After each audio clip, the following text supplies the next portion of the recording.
Sa Voltes 5 Legacy ngayong araw mga daga. Putang ina. Woo! Grabe! Sobrang grabe mga daga. Bahala na kung ma-monetize to o hindi pero wala, mapapamura na talaga ako rito mga daga. Ayoko nang ayoko nang ikwento to kung ano man o kung paano man o kung maayos na pagkakwento, pero hindi, ikukwento na lang natin to ng pambarkadang kwento, Yung alam niyo yun, yung bata tayo na nagkukwentuhan tayo. Ganun yung gagawin natin ngayong araw dahil putang ina, ang lupit daga.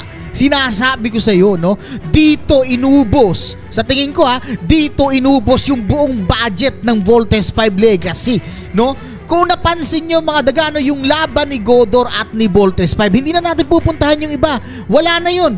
Kinain na ng fight scene ni Voltes 5 at ni Godor ngayong araw. Grabe yung pinakita dito mga daga. Sobrang grabe.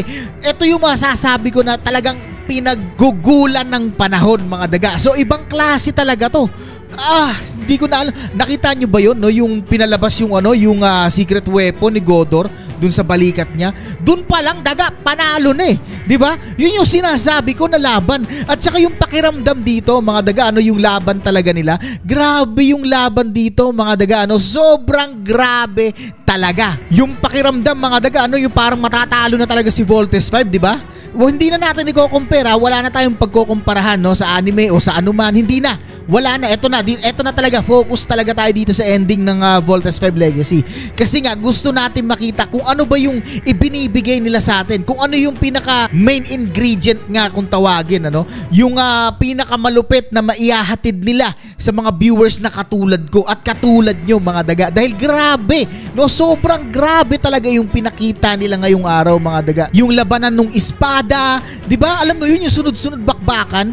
Alam mo kung talaga, ako lang daga sa tingin ko lang kung meron talagang budget na malaki itong GMA na to at ginawa nila na ganon yung bawat fight scene ng Beast Fighter, daga, tangina, maniwala ka sa akin, lahat ng tao manonood kasi sobrang ganda nung buhos, parang binuhos talaga dun lahat. Grabe yun daga, sinasabi ko sa'yo. Kung ganon yung ginawa dun, siguradong lahat ng bata at mga tao manonood pag ganon lagi yung fight scene. Sobrang ganda talaga.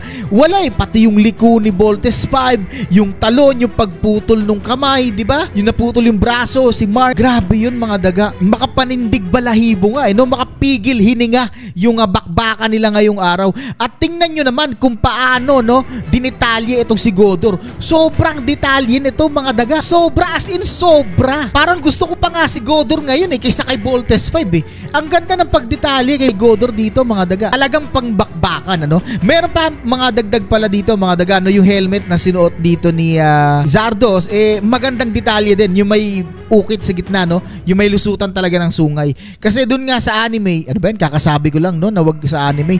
Pero napansin ko siya, naalala ko kasi, dun kasi sa anime, diretso yun, walang lusutan. Kaya nakakapagtakang naisuot niya yun. Pero dito, nilagyan nila ng lusutan sa gilid. So, napakagandang detalye nun.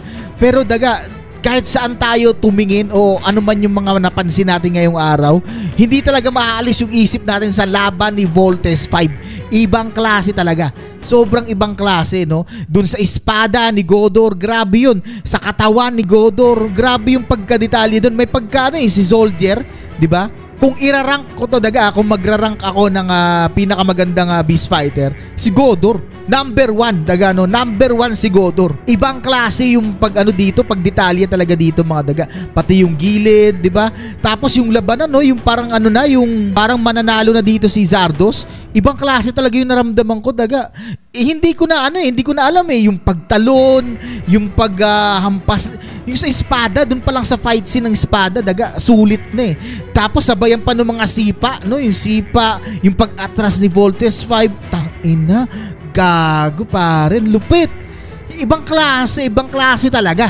Ibang klase talaga daga. Kaya ikaw daga, kung nanonood ka ngayon at hindi mo napanood itong Voltes 5 Legacy ngayong araw, nako, sinasabi ko sa inyo may kulang, talagang kailangan panoorin mo. At sinasabi ko sa inyo mga daga, pag hindi nyo napanood tong episode ngayong araw, hindi sulit yung panonood nyo ng buong episode, ng buong series ng Voltes 5 Legacy. Pag kulang itong huling execution ng Voltes 5 Legacy, Anong gamit ba ang pwede nating dalhin para dalhin yung mga maliliit na bagay? Mga bagay na madalas natin makalimutan. Mga bagay na minsan importante talaga sa atin. Tulad ng susi, ID, USB at cellphone. Lalo na ngayong hindi pa rin natin masasabing safe na tayo sa pandemic na dumaan. Di ba kailangan din natin ng alcohol spray? At sabi nga ng iba, coin purse. Importante din ng coin purse. Paano kung sabihin ko sa'yo na pwede mo nang dalhin yan, pero with style? Pinapakilala ko sa'yo, Lanyards by Mousetrap Clothing Line. Pero daga, alam ko sasabihin mo, pwede ko namang ipasok sa bag. Bakit sa lanyard pa? Teka, ibahin mo ang lanyard na to. Bukod sa matibay, maganda ang pagkakagawa, ako ang nag-design ng lanyard na to. At para sa akin, hindi ito ordinaryong lanyard. Dahil dito nakalagay ang logo kung saan tayo nagkakilala. Dito nakaukit kung saan lahat nagsimula, at ito ang magpapatunay na hindi lang tayo pinagtagpo-tagpo kundi pinagsama-sama din tayo sa iisang hilig natin. Isa na lang sasabihin ko sa'yo, sa totoo lang, hindi lang ang lanyard na ito ang pahalagahan mo, kundi ang mga panahong nagkausap tayong lahat at ang mga usapang na ibalik ka sa pagkabata mo. Daga, tandaan mo, hindi sa presyo magkakatalo, kundi sa sentimental na halaga sa atin ng bagay na to.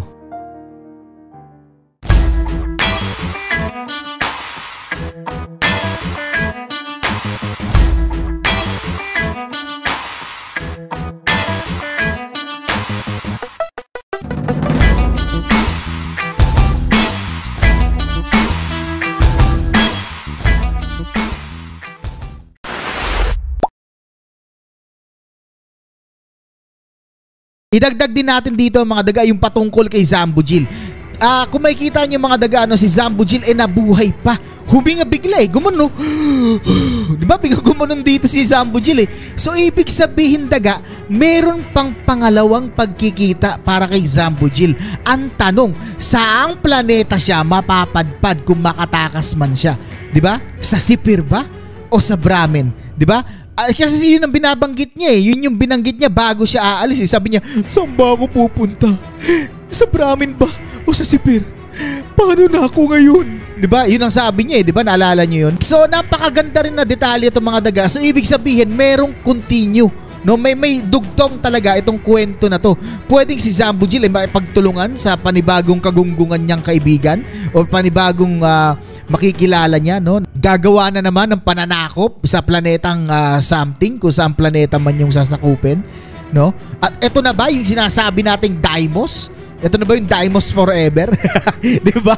So wala ang ganda ng detalye na to. Ibig sabihin, dun pa lang sa pagbuhay o pagkabuhay ni Zambo Gil dito, merong kasunod, merong mangyayari. At yun yung dapat nating malaman. Ano ba yung kasunod mga daga?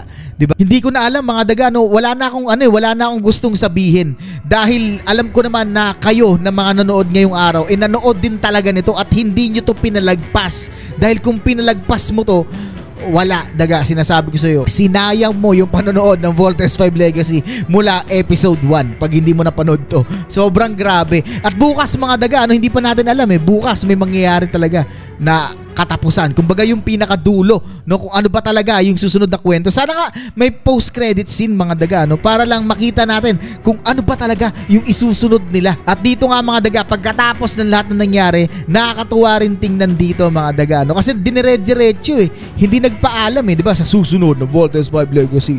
Di ba hindi gumanon pinakita kagad, kaya napanood din ako mga daga, So pinakita dito yung mga BTS, yung BTS ng Voltes 5 Legacy, yung BTS nila sa mga shoot nila. So ang ganda Kitang-kita natin na ginamit dito na sa pag-shoot is yung plot.